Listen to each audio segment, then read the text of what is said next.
And so, the two disciples who met Jesus, who had the risen Lord revealed to them on the way to Emmaus, joined the other apostles.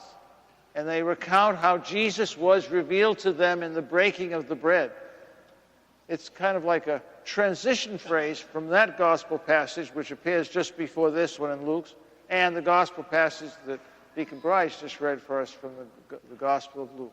Sounds like just a transition from one encounter to another. But it's so much more than that. So I'd like for us to just focus today on the significance of the fact that Jesus was revealed to them in the breaking of the bread.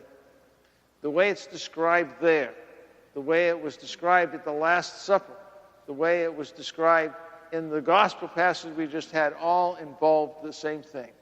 And it all involves the same thing as we do when we gather here at the Eucharist. And I think it's an important thing for us to focus on, especially during this year when we're asked to participate in a Eucharistic revival, a renewal of our trust and our confidence in the gift of the Lord Jesus that comes to us in the Eucharist. So let's look at those 4 simple points that are made each time we come to celebrate the Eucharist, because they were made at the Last Supper, because they were made when Jesus revealed himself to the disciples on the road to Emmaus, because they were used again in this gospel passage we just had. Jesus first took. He took what was there. He used what people know. He used common things, bread and wine.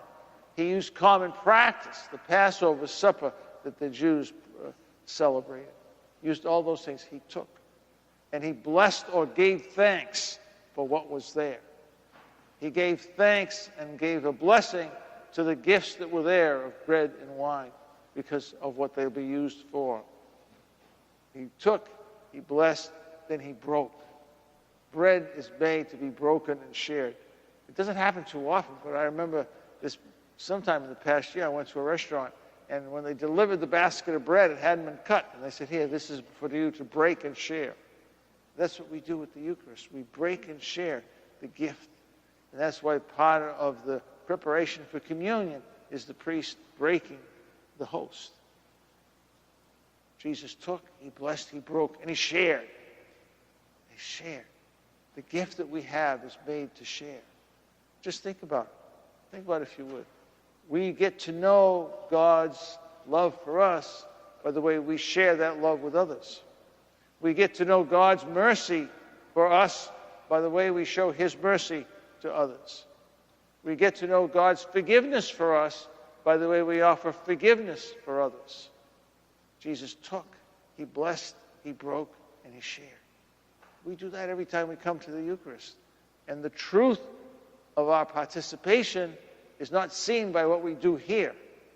The truth in our participation is seen by the way we live when we leave here, when we encounter the world, when we encounter our brothers and sisters and mothers and fathers, those we like and those we don't like. It all happens when we leave here. But when we come here, we reflect on that so we will understand better how to receive and share the gifts of the Lord. Remember, the Lord will never be outdone in generosity. So wherever those gifts are, there's more to come from because of our generous, loving God. But for today, for this week, let's just focus on those actions that Jesus used to show us that he was both man and God, human and divine. He was the risen one. As Jesus pointed out to the disciples, he even ate with them. But he also showed them his scars. So it was the Lord who died. It was the Lord who is risen. And he is the one who came to nourish them, to take, to bless, to break, and to share.